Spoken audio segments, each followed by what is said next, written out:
So the first time I read about flow was 5 years ago. It was a book about emotional intelligence from Daniel Goleman, and there is this little paragraph that was talking about flow. Honestly, I remember nearly to nothing about this book that I read 5 years ago, but there was this little paragraph that talks about flow and the fact that it's called the optimal experience. It's correlated with deeply with happiness, with performance, life satisfaction, meaning, and all of that stuff. I was very interested into that one fucking paragraph of the book. It was crazy to me, and I was so stupid that I didn't really look into the topic more when I was younger. But in the last year, I read the famous book from Mr. Mihaly Csikszentmihalyi, Flow, and I can tell you guys, it's one of these books that you read and really change your perspective of things. And I want to talk to you about what is flow, what is the state of optimal performance, and why it should matter to you. First of all, what is flow state? Flow state is called the state of optimal experience and is reached when you have complete absorption and focus into the present moment in the task that you're doing right now. And time passed in the flow and life satisfaction are strictly correlated. There was a study where they asked people what were their flow activities, and they cut it off their flow activities. Basically, they said, okay, what makes you feel in the flow? What makes your life worth living? What make you lose track of time? What make you completely absorbed in the present moment? They said, okay, stop doing that shit.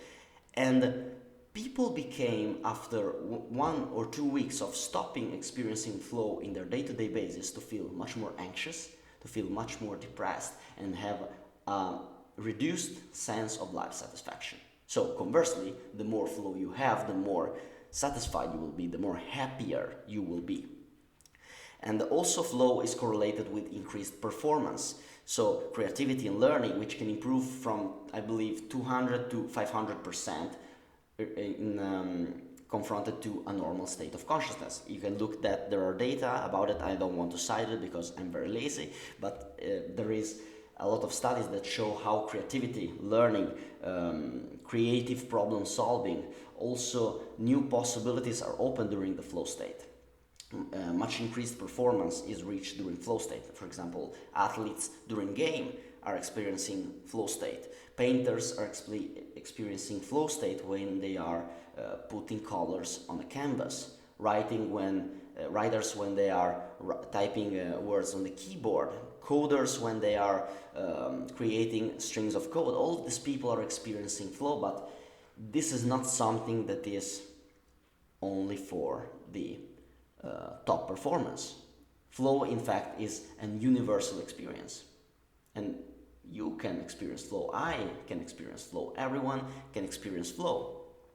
In fact, there has been studied, and there are different triggers. There are different elements that can make it easier for you to enter into the flow state. The first thing that you need to know about flow state is that it's strictly correlated with focus. As I said before, the ability to enter in the flow is about being completely absorbed into the task that you're doing. If you're not able to focus very deeply on what you're doing, you cannot be able to enter into the flow state. So, the best way to increase your ability to enter in the flow is to fix your attention span. And you can do that in 2 ways. First of all, improving your brain ability to stay focused. Duh, of course. But how can you actually do that? A practice that I use to improve my focus, personally, for example, is focused meditation. And a specific kind of focused meditation. There is also a name on it in Indian and in Sanskrit, but I don't really know it, but there is, I'll search for it.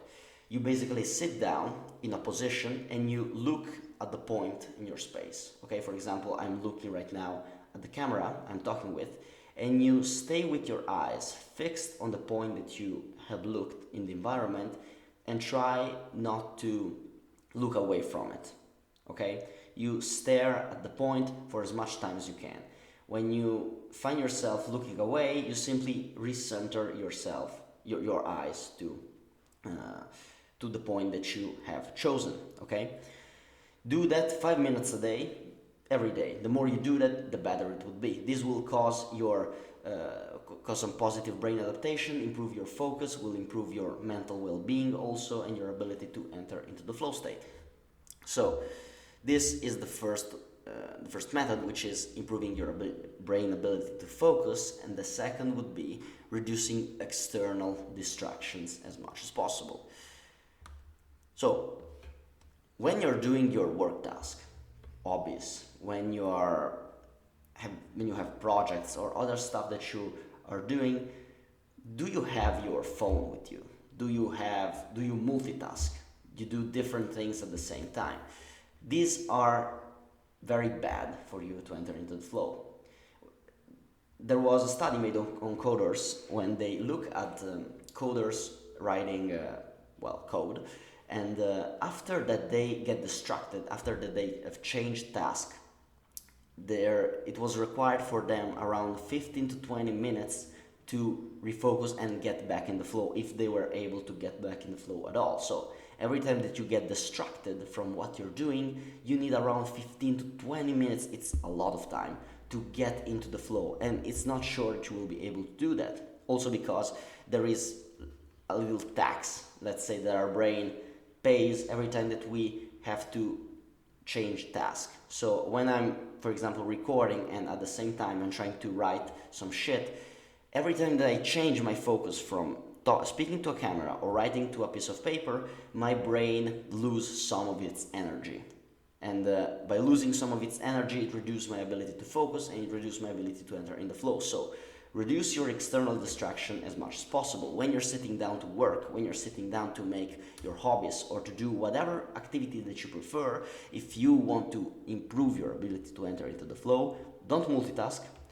Put your phone into another room and ask other people in your house or other people in your office. I know it's not always possible, but ask for people to not disturb you while you're working on your craft, so that you can remain in the flow and extract much more from your productive session that you will be if you were multitasking or if you were distracted. Another thing that you can do is to maximize flow triggers. Say, for entering into the flow state, there are a couple of triggers, which are conditions that can make it easier for you to enter into the flow state. You think about it as when you're going to sleep.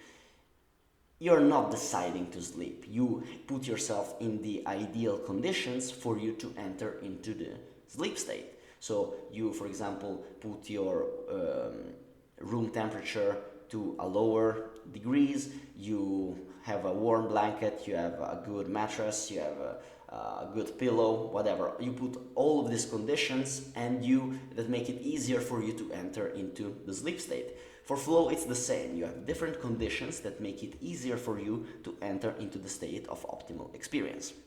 And there are around, I believe, 22 triggers that they have found and discovered, but I'm going to tell you just 3 because these are the main and most important one that will basically, it wouldn't make sense if I tell you all 22. Just take these 3 and it will be necessary for you to enter into the flow state. These triggers are not something magical. These are simply conditions that will make it easier for you to focus on what you're doing. Focus is always the main thing. Be able to stay focused on just one thing for a long period of time. This is the condition for flow. There are external things that you can manage and put that will make you easier for you to get into this optimal state of consciousness. The first trigger and the most famous one is the skill challenge balance.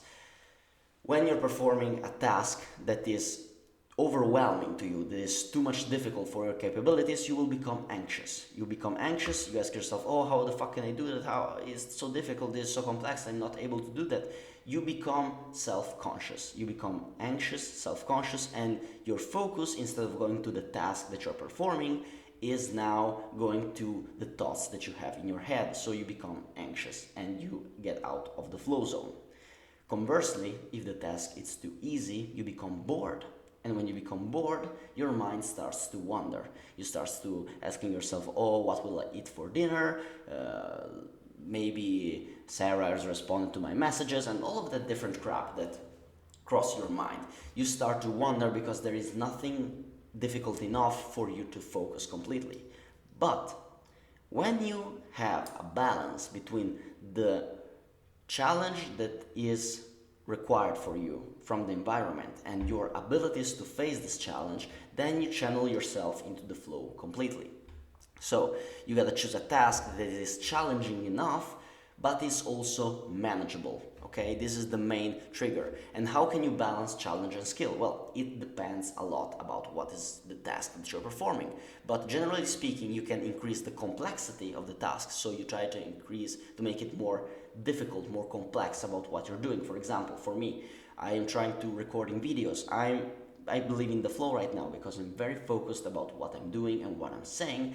If I found myself to become bored or self-conscious about what I'm doing, I can simply talk about more complex problems. I can talk about more difficult arguments, or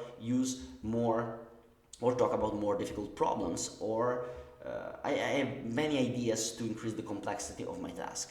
Another thing that you can do is volume. You try to accomplish more in the same time that you're doing the thing, okay? Or density, you try to accomplish the same result in 2/3 or half of the time. For example, I put myself the goal to record 4 videos in 1 hour, which is very difficult. It's very, very difficult to record 4 videos in 1 hour, and so I need to be very focused to not say stupid shit, or not to say things again and again so that I need to edit, or I need to record again, which will make me get out of my ultimate goal. So you have to have a balance between challenge and your competence. If you have found difficulty to challenge, balance, and competency, you can book a one-on-one call with me when we look at what you want to get in the flow into, and I will spark you some ideas for free. I don't want anything, I just want to help you sincerely with your task. So, as I said, task and result. This is another and the second flow trigger that you need to address, which is you need to have a clear task and result. Because when you don't have a clear task or result, your mind starts to wonder again, oh, what do I need to do? What is that I need to accomplish? How do I need to do that? You have all of these random thoughts that are taking you away from the present moment. They are taking you away from what you should do right now. It's stripping away from the focus. In my case, the goal is to record a certain amount of video in 1 hour. This is very clear to me. I don't have ideas about what do I need to record, how much time it will require, should I place the camera like this, should I put it like that. It doesn't matter, it's already set it, the goal is already clear, I just need to perform it, and I can focus 100% on what I'm saying, or what I'm trying to do, what I'm trying to convey, to look at the camera and be as much charismatic. I don't think I'm doing a pretty good job right here, but this is what I'm trying to focus right now. So the trick is to choose the activity before you start to perform it. For example, it could be write 1 page or write a certain amount of words, to record 1 song, to record 1 video, to run a certain amount of time or miles in a certain period of time, doing a certain sets and reps at a certain percentage of your 1 rep max in the gym.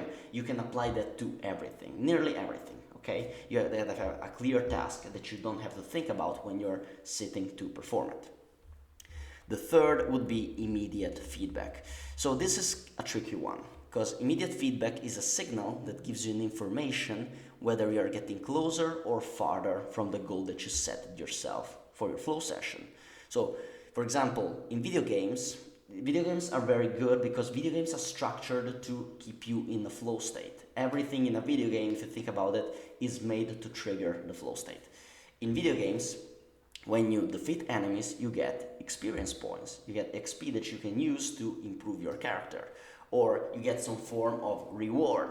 For example, when you kill an enemy, you get some gold, you get some, as I said, XP, etc., etc. And when you get damaged, your health bar is getting lower. You have a visual cue about whether you are getting closer or you're getting farther from your goal. You have progression bars. This is another example. During running, for example, another thing is you see the environment changing around you. You see that you are doing, that you are getting closer to where you want to reach. Okay, you have Strava or other apps on your phone. You can see that you're doing a certain amount of kilometers. It gives you an immediate reminder of whether you're getting closer or farther away from the result that you aim to reach. When writing, for example, you start to see words compound on the screen, you start to see the word counter increasing. This is another way to have immediate feedback. When you are doing weightlifting, you can see that the bar is moving faster or slower in confronting to the previous session. Whatever, you can have immediate feedback to more activities. Not every activity have an immediate feedback, but the more closer the feedback you have to your inputs, the more flow it will trigger, because it will put you again into the present moment. I think you get the idea. And these were the three flow triggers, these were the three conditions that help you to get in the zone again. So these are skill challenge balance, clear task and clear result, and immediate feedback. But all of this will be useless if you're not able to focus deeply on one task on an extended period of time. So improve your focus span and eliminate all the distractions that can take you out from the thing that you need to do. So as I said before, if you need some help, you would like to experience more flow in your life, you would like to apply those principles to something concrete, but you have difficulty to understand how to do that, you can book a one-on-one call with me when we can look at this thing, and I will be happy to help you for free to do this stuff. So if you want to book a one-on-one call with me, the link is in the description. I hope that this video was useful. Remember to aim upward as always.